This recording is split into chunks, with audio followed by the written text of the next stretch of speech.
Hey guys, Suarez here. First off, thank you so much for 316 subscribers. It really means the world to me, and I will continue to make more wholesome content for you all. A wise person once said, a dog is a man's best friend, but a beard is a man's best wingman. That's a total lie, by the way, because you see, the other day I tried to wow my crush with my beard. The first thing she said when she saw me was, "I'm sorry, I don't have any spare change." Then she proceeded to reject me because in her words, you smell really nice, but you look like a stinky gamer. And I call shenanigans because I don't even play video games. I just collect them. How shallow, judging someone by their outward appearance. That's something that I vow never to do. Anyways, to raise my spirits, I bought myself some new video games. No. I've actually never heard of them, so I don't know if they're any good. I mean, I just bought them because the covers look cool. Huh. Was it something I said? We are often told, don't judge a book by its cover. However, can we apply that rule when buying video games? If we can, then I'm guilty because I'm easily influenced by the covers. And this applies more for video games that I haven't watched the trailers for or know anything about, because in those instances, the covers will be the first things I will see. To me, the covers have one job, and it's to attract attention to make sure that we buy them. And then after, they can sit on our shelves, never to be seen again. And in reverse, if a video game's cover looks bad, then chances are that no one will buy it. In a world of judgmental people, I decided to reinstall some dating apps. Hopefully I'll find someone who loves me for me and not what's on the outside. Because we all know in dating apps, people love you for what's on the inside and not what you look like on the outside. Now to swipe left and reject any girl that doesn't look like a gamer girl. Again, was it something I said? In the past, both terrible and good-looking covers have suckered many people into buying them. Just look at some of these games. This one looks super cool. I wonder what the gameplay's like.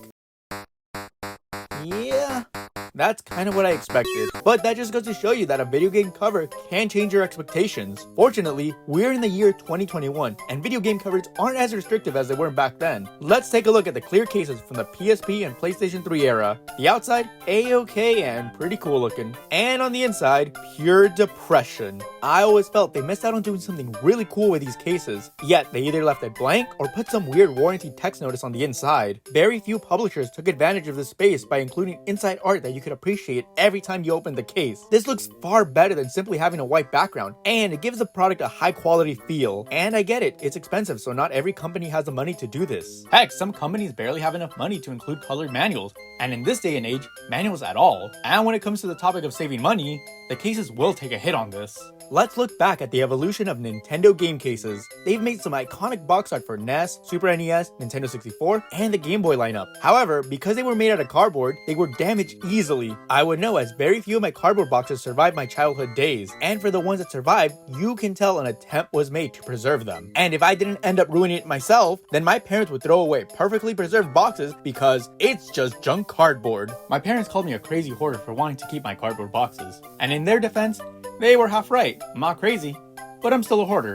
During the release of GameCube, Nintendo's cases evolved from being cardboard boxes to plastic cases. And initially, these cases were solid and well made, with Nintendo GameCube arguably having the most solid and well-constructed game cases. The use of plastic cases continued into the Wii era, but slowly you began to notice that the cases began to feel weaker and flimsier. And this was due to a lot of them being made as eco-friendly cases with recycling in mind. I'm all for saving the environment, but as a collector, I'm not gonna lie, these cases are my arch nemesis. These giant recycling symbols scare me because one accidental misplace could cause a wide rip in the box art, completely ruining it. Behind the CD, you would also find wide gaping holes held together by these thin plastic strips. And I can't confirm or deny this, but some people reported that these actually scratch and damage your games. Overall, this was kind of a step backwards in game case design. Unfortunately, this box style seemed to become the default throughout the Wii U era, since they cost less and were easier to produce, which makes me feel that they weren't necessarily made with the environment in mind, and more so to save money on game case costs. And I feel that there could have been better ways to do this that would save both plastic and game presentation. Why couldn't they go back to smaller style cases like the Dreamcast and PlayStation 1, or even the 3DS? Or how about a combination of both? Taking a look at Nintendo DS cases, they originally started being well built as the Nintendo GameCube cases, but towards the end of the console's lifespan, they also began using these eco-friendly designs that also included, you guessed it, the big recycling logos in them. Still not as bad as their Wii and Wii U counterparts as it was only on one side. Now, the 3DS is where they really redesigned the cases to become both functional for cost and consumers. These little square peepholes were introduced that were spread out evenly. The bridging was thick enough to solidly hold the case together. And just like the Wii U cases, publishers started using these peepholes in many different ways. While some like Nintendo still use this to include the warranty text or Nintendo Club promotions, others got creative. For Kingdom Hearts 3DS, we got small heartless characters peeping through the holes with the logo in the bottom right corner. This style was also seen in Theater Rhythm, where we also see all of the main characters peeping out, and the same was seen with Rune Factory 4 and The Legend of Legacy. Characters were peeking through holes and the logo in the bottom right corner. No. Miku, I'm not being picky. I just have standards. If she doesn't have luscious hair, big ol' eyes, and can run a mile in 3 minutes, then she's a girl that I do not want. Ah, we have a match.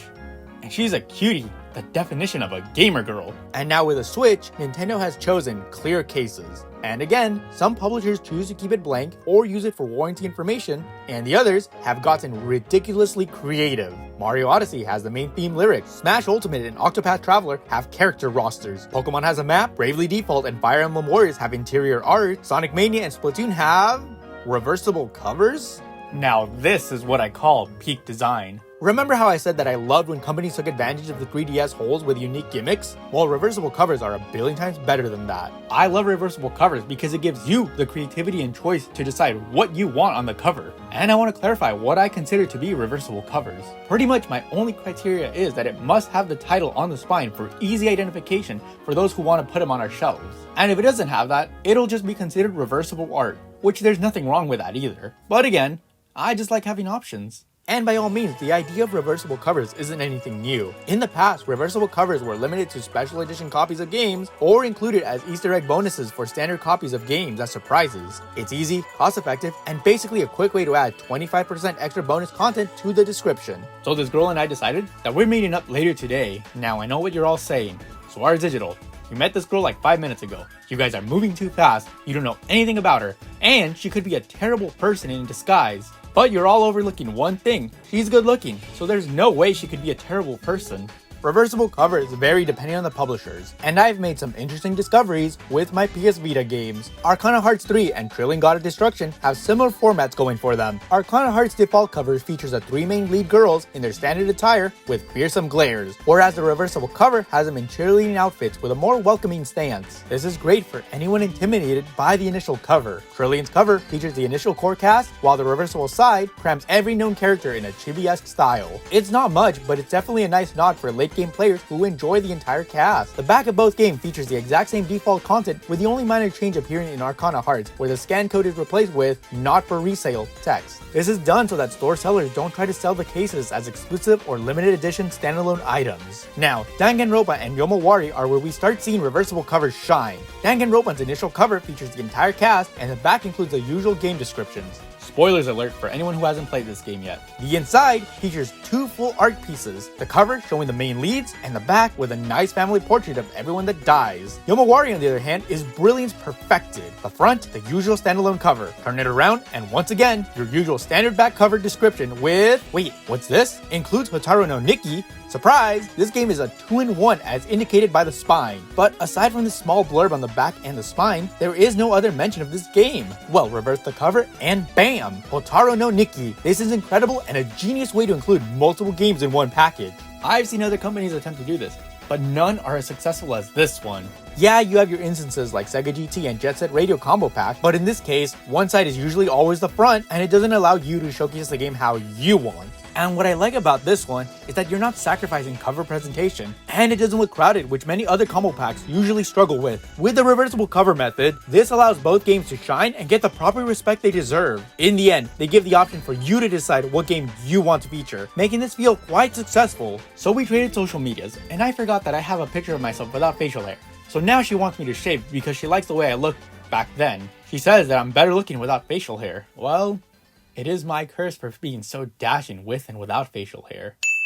And while I am praising Yomari and Hotaru no Nikki, there really is no right or wrong way to do a reversible cover. Take Sonic Mania for example. The default art is reflective to the modern style, while the reversible cover is an homage to the classic trilogy, imitating the style to an impeccable degree. You can easily picture this being released among the Sega Genesis console. Nintendo as well has their own fair share of reversible covers. In the past, they usually limited them to special occasions, with the two biggest examples being Fire Emblem Echoes and Fire Emblem Fates. The regular Echoes is blank on the back, but if you ordered the limited collector's edition, it came with a reversible cover that is also complement of the classic era. Fire Emblem Fates gives you a full art piece that combines both versions into one. However, because it doesn't have any text on the spine or cover, I personally don't count this as a reversible cover, and I treat it more like reversible bonus art. And there are many more games that did something similar to this as well. Magna Carta for the PlayStation 2 also had a reversible cover provided as part of their special edition package. Trails of Cold Steel also includes reversible cover for both Vita and PlayStation 3 iterations. Final Fantasy VII Remake also brings it to the forefront by replicating the original cover on one side, and on the other side, a simplistic but iconic logo in black. And if you own the original Final Fantasy 15 case, then you'll see that these two reversible covers perfectly match and complement each other.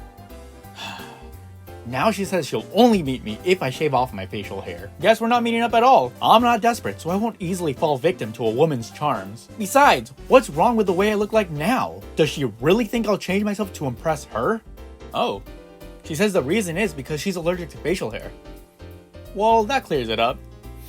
In that case...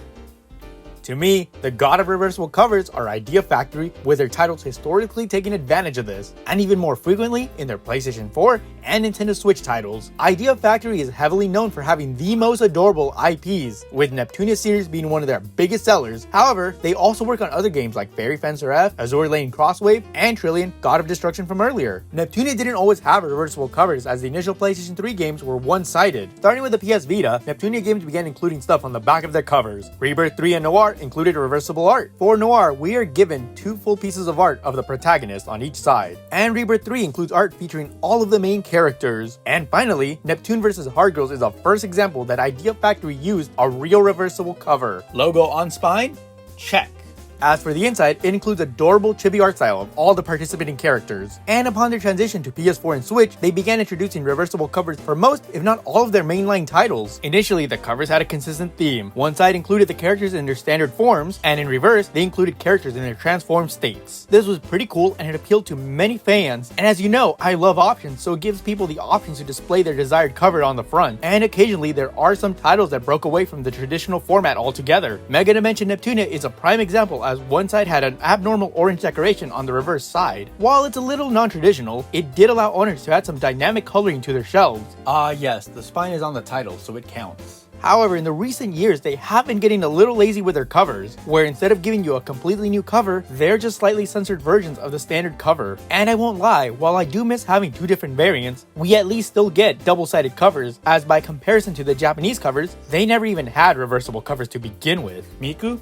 Viewers, listen. I want to make it clear that I'm not shaving because a girl told me to. I'm shaving for myself. I just want to be considerate of her feelings, and it's not like I have any ulterior motives, like the fact that I'm desperate and lonely and I will do anything I can to get a girlfriend.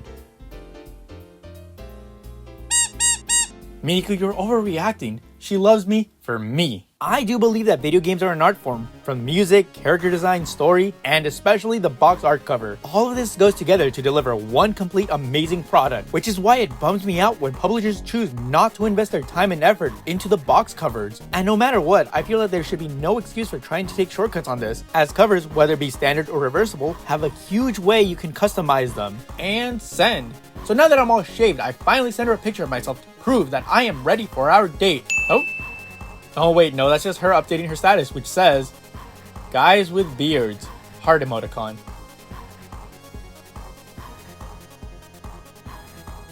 And while I prefer reversible covers, they aren't the only option. Just like I mentioned earlier, inner artwork is always welcome. And whether it's reversible or inner art, I'll be happy with whatever results we get, as long as we don't choose to abandon and forget the covers. I really do hope publishers find new ways to use this space, and I want to be wowed with completely new things we never even thought possible. And I know that many publishers are moving away from physical copies and more towards digital, so it's really hard to say what will eventually happen to game cases altogether. Still, while we do have them, I want to enjoy them to their fullest potential, and as small as reversible covers are, I just want to appreciate them before it's too late. So after waiting for 4 hours, she finally posted a status that said, #WasteHisTime 2021. And I'm starting to think that she wasn't really allergic to facial hair and only said that to get me to shave my beard. Now I look silly. I feel like there's a lesson here, but I just can't quite put my finger on it. Okay, fine, you're right, Miku. I really have no one else to blame but myself. The truth is, I only wanted to date her because she was good looking, and because she was good looking, I ignored all of the red flags because I was desperate. And even though she was good looking on the outside, she was really nasty on the inside. And I can finally see that I was being a hypocrite because I spent so much time worrying about other people judging me that I ended up judging other people on the things that I didn't want to be judged on. And you know what? No more. Starting now, I will turn over a new leaf. I will no longer judge people based on their outward appearance. But for reals this time, for reals. I will genuinely make the effort to get to know people based on who they are on the inside, and not what they look like on the outside. Yeah, I think that's today's lesson. Right, Miku? Oh, 1 second. Let me go get that real quick. Well, look what just arrived. Well, no, I actually don't know anything about this game. See, I sort of just bought it because it looks really cool. Yeah. Hey, I said I wouldn't judge people, not games.